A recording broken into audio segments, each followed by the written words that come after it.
प्रेम तुमचं एकमेकाचं सुरू आहे तुमच्या घरी कधी कळलं? घरी कळलं मला, आई वडील विचार करत होते लग्नाचं आणि भरपूर स्थळ येत होते. मग माझ्याकडे काही ऑप्शन राहिलं नव्हतं. म्हटलं आता भरपूर स्थळ येत आहेत तर सांगावं लागणारच. तर मग सांगितलं मी की मम्मीला थोडं डाऊट होतं, तिला माहितीच होतं की असं काही असेल हिचं म्हणून ही एवढं स्थळासाठी एवढं रिस्पॉन्स करत नाही. नंतर मग तिने विचारलं की तुझं असं काही असेल तर सांग, मग आम्ही विचार करू त्याबद्दल. मग तिला सांगितलं मी हो. तिला ऑलरेडी थोडी हिंट होती त्याबद्दल. तर तिला भरपूर वाईट वाटलं त्याबद्दल की म्हणजे म्हणजे आमच्या कास्टमध्ये न करता दुसऱ्या कास्टमध्ये ती जाणार, कशी राहणार, त्याबद्दल तिला थोडी काळजी होती. तसं होतं. तुमच्या घरी? माझ्या घरी मी सांगितलेलं म्हणजे मला ही मुलगी आवडते, म्हणजे ज्या वेळेला हिच्या लग्नाचं चाललेलं त्यामुळे मग मला म्हटलं की आता फायनली मलाही काहीतरी ॲक्शन घ्यायलाच हवी आहे. मग मी घरात सांगितलं. आधी माझ्या मावशीला सांगितलेलं मी की असं असं आहे म्हणून, कारण की तिनेच मला थोडी मदत केलेली. आणि म्हणजे आईवडिलांना, कारण की माझी हिंमत तेवढी होत नव्हती की आईवडिलांना मी कसं सांगू म्हणून. तर नंतर मग मी सांगून टाकलं की बाबा असं असं आहे म्हणून, तीच मला मुलगी आवडते, तिच्यावरच लग्न करायचं. मग काय त्यांची रिॲक्शन काय होती?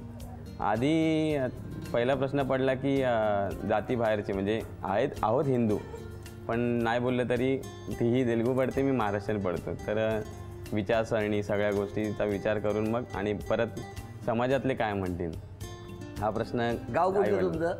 हां, गाव रायगड. रायगड. तुमचं? हैदराबाद. हैदराबाद. मग तुमच्या घरी हा प्रश्न होता की आता घरी काय, म्हणजे गावातल्यांना काय वाटेल, घरातल्यांना काय वाटेल? गावातलं नाही, म्हणजे घरातल्यांना सर्वांना. हां. मग त्याच्यावर मार्ग कसा काढला?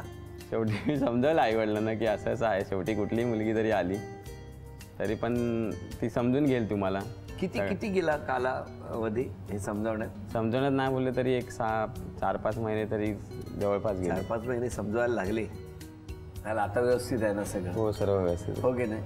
पण त्या टेन्शन असेल ना, खूप टेन्शन असतं. खूप बर्डन होतं त्यावेळेला. असतं टेन्शन असतं? हो. मला माहित नाही म्हणून काय असतं. साधारण आंतरजातीय लग्न असतं तेव्हा दोन्ही घरांना, कुटुंबांना समजावणं, दोघांना एकत्र आणणं ही मोठी जबाबदारी असते. म्हणजे त्यांचे विचार आपले विचार जुळले पाहिजेत. तुमच्याकडे काय? ह्यांच्याकडून काय यायचं तर ते आम्ही आधी सॉल्व करायचं, मग इथपर्यंत पोचवायचं. इथून काय आलं की आम्ही सॉल्व करून मग इथपर्यंत पोचवायचं. लग्नाच्या अगोदर भरपूर असं काही गोष्टी घडले होते. आणि मग लग्नाच्या टायमाला पण लग्न कोणत्या प्रकारे होणार, कोणाच्या आईच्या गरज आहे, कारण ते महत्वाचं आहे ना की लग्न तेलुगू पद्धतीने होणार का महाराष्ट्रीयन पद्धतीने होणार. मग कसं केलं? तर मग फायनली दोन्ही मिक्स करून मग केलं. अरे हे कसं काय? दोघे म्हणजे आधी आमच्या पद्धतीने झालं, महाराष्ट्रीयन पद्धतीने. मग नंतर मग ते यांच्या जातीच्या म्हणजे तेलुगू पद्धतीने. मग मला काय वेगळ्या पद्धती म्हणजे आपलं कसं नॉर्मली लगेच होतं, म्हणजे फेऱ्या मारल्या सावधान म्हटलं की झालं. पण यांच्यात विधी भरपूर असतात. म्हणजे फेऱ्या वगैरे, परत दान असतो त्यांचा, कलश पूजन वगैरे, अशा प्रकारे म्हणजे भरपूर प्रकारच्या विधी असतात. बरं झालं की नाही असं लग्न केलं म्हणून 2-2 विधी बघायला मिळाले. तुम्हाला टेन्शन नाही आलं महाराष्ट्रीयन मुलाबरोबर मैत्री करताना? नाही, स्टार्टिंगमध्ये टेन्शन आलं मला की ॲक्च्युली इकडचे कसे थोडे रफ अँड टफ असतात त्यांची लँग्वेज. ह्यांनी NCC केलं आहे, त्या NCC वाल्यांची पण थोडी लँग्वेज रफ अँड टफ असते. Rough and tough? हां. अच्छा. तेच म्हणजे थोडं आधी डिफरंट वाटायचं, नंतर सवय झाली. जेव्हा मला माहिती पडलं हा हेच म्हणजे चांगले घरचे, तेव्हा आमची फ्रेंडशिप चालू झाली. तेलुगू बद्दल तुम्हाला काहीच माहिती नव्हतं? मला काहीच माहिती नाही. मग त्यांच्याबद्दल कसं, म्हणजे ते शांत असतात, ॲग्रेसिव्ह असतात, असं काही? ॲक्च्युली हिला जेव्हा मी पाहिलं, जेव्हा आमची म्हणजे बातचीत सुरू झाली, बोलायला लागली आम्ही दुसऱ्यांशी, तेव्हा मला याचा स्वभाव समजला की स्वभाव असा असा आहे म्हणून. मग नंतर हे तर मला माहिती होतं की ह्यांच्या डिशेस म्हणजे एकदम स्पेशल डिशेस असतात. कुठल्या डिश? इडली, डोसा वगैरे, उपमा वगैरे, हे ते तुम्हाला आवडायचं? हो, आता पण आवडतं. आता तर रोज बनवते ना घरी. हो. व्हेरी फ्रेंडशिप होता नंतर आमचं मग हे झालं. तिला मी सांगितलं बाबा मी जेव्हा जॉबवर वगैरे लागेल तेव्हा तू घरी सांग तुझ्या, जेव्हा आपण सेटल हो व्यवस्थित तेव्हाच आपण म्हणजे हे पुढचं पाऊल घेऊ ना.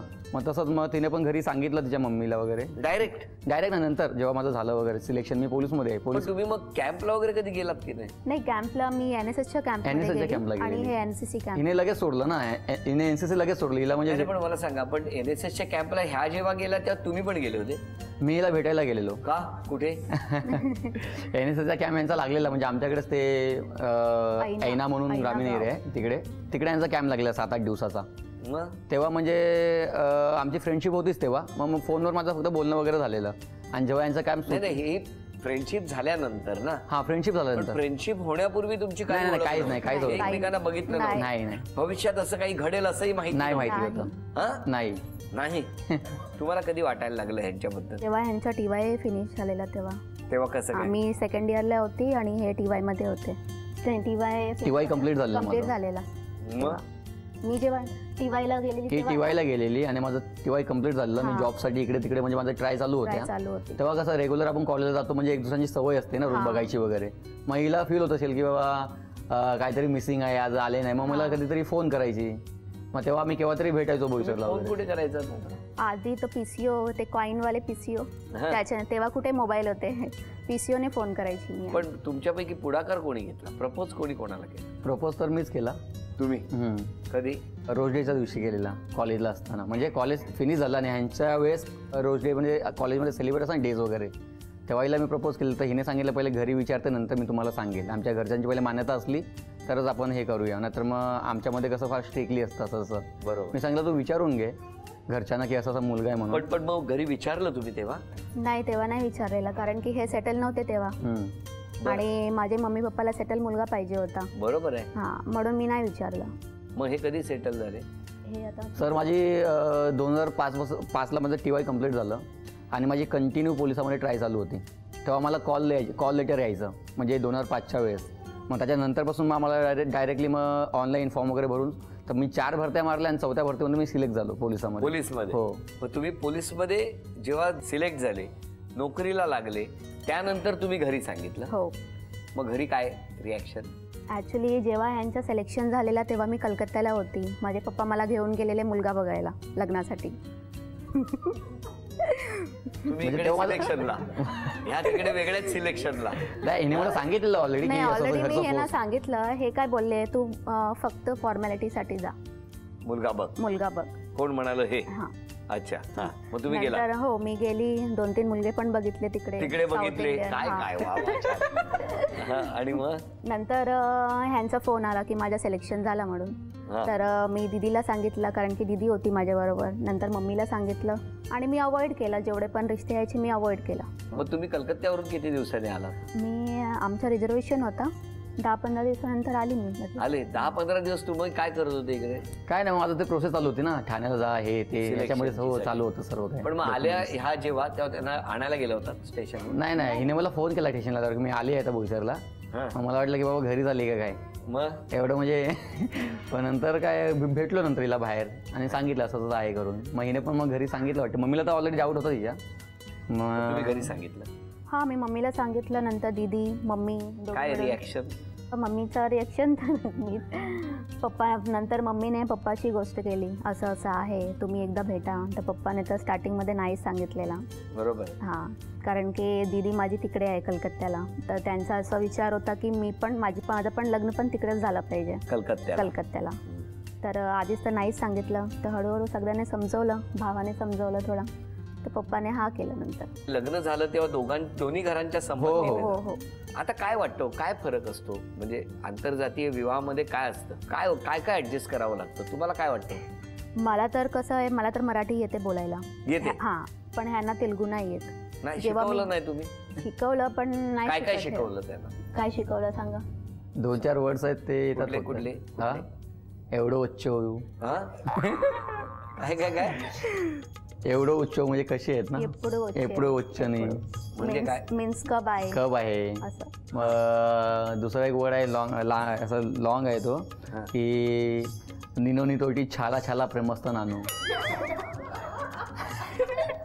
मेरे को अजय देवगन बहुत पसंद था. तो इनका लुक मुझे अजय देवगन जैसा लगता था. काय झालं नेमकं? आता काय झालं सांगता येत नाही, पण तेच गाणं आहे अजय देवगणचं. कुठलं?